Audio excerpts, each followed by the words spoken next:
اعوذ باللہ من الشیطان الرجیم بسم اللہ الرحمن الرحیم رب اشرح لی صدری ویسر لی امری واحلل عقدۃ من لسانی یفقہوا قولی رب زدنی علما۔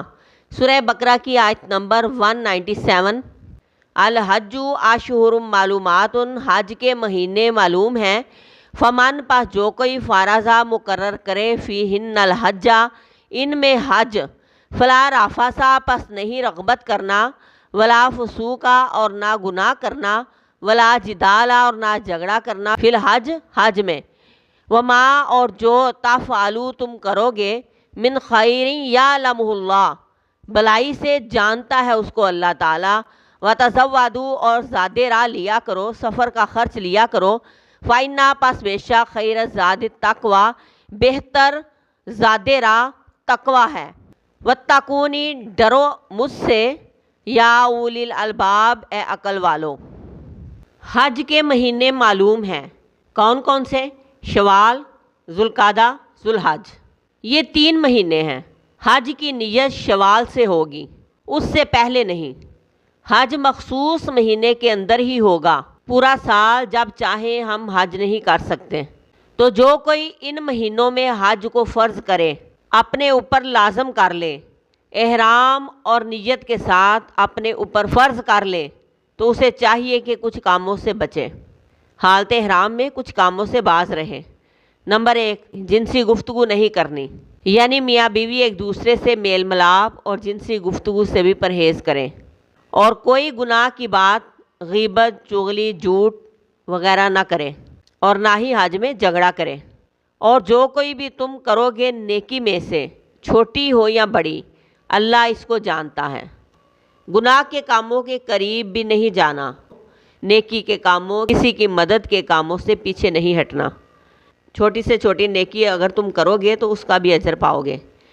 اور خالی ہاتھ نہ نکلا کرو، سفر کا خرچ زاد راہ لیا کرو، تاکہ تم دوسروں سے مانگنے اور سوال کرنے سے بچ سکو۔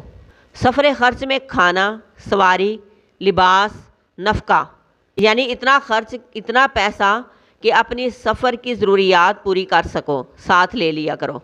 بس اس میں کوئی شک نہیں کہ بہترین سفر کا خرچ تو تقوی ہے۔ چیزیں سمیٹنے میں ہی بس فوکس نہ کرو، بلکہ تقوی کی طرف بھی دھیان دو۔ جسم کی غذا کے لیے نفقہ وغیرہ اور دل کی غذا کے لیے تقوی ضروری ہے۔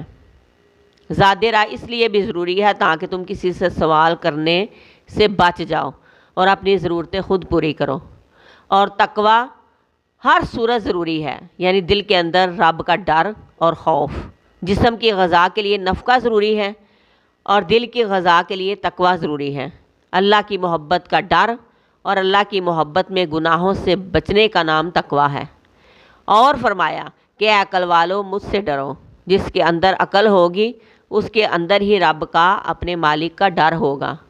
حج کے موقع پر لوگوں کا بڑی تعداد میں ہجوم ہوتا ہے، لہٰذا گناہ کی بات اور جھگڑا ہونے کا امکان بھی زیادہ ہوتا ہے۔ اس لیے ہدایت کی گئی کہ وہاں ایسا کچھ نہیں کرنا۔ کوئی کرے درگزر کرو، جس مقصد کے لیے گئے اس کی فکر کرو۔ اتنا سفر کر کے اگر اللہ کی رضا حاصل نہ کر سکے تو کیا فائدہ؟ لہٰذا بے مقصد کاموں سے بچو اور نیکیاں اکٹھی کرو، دل میں تقوی پیدا کرو۔ اللہ تبارک و تعالیٰ سے دعا ہے کہ اللہ پاک ہمیں بھی اپنا گھر دکھائے، ہم بھی اس کے گھر کی زیارت کریں، اور اللہ تبارک و تعالیٰ ہمیں نیکیوں میں آگے بڑھنے کی توفیق عطا فرمائے۔ آمین۔